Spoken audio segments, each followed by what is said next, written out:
உண்மையா இருக்கணும். இந்த வார்த்தை ரொம்ப சின்னதா தோணும். ஆனா இதுக்குள்ள ஒரு வாழ்க்கை அடங்கி இருக்கு.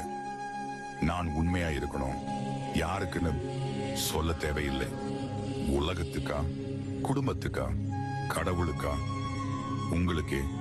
இந்த ஒரு வாக்கியம் மனசுக்குள்ள மெதுவா ஒலிக்கும் போது சில விஷயங்கள் தானாக நடக்கும். முதல்ல மனம் எதிர்ப்பு காட்டும். உண்மைனா என்ன? இப்ப இதெல்லாம் ஏன்? இதால என்ன பயன்? இந்த கேள்விகள் வரும். அதுக்கு பதில் சொல்ல வேண்டாம். கேள்விகளோட உட்காருங்க. அப்போ ஒரு விஷயம் மெதுவா தெரிய ஆரம்பிக்கும். நீங்க எவ்வளவு நாள் உங்களை நீங்களே ஏமாத்திக்கிட்டே இருந்தீங்க. இது வழி தரும். அதனாலதான் பல பேர் தன்னை இந்த இடத்துல நிறுத்திடுவாங்க. இது எனக்கு வேண்டாம்.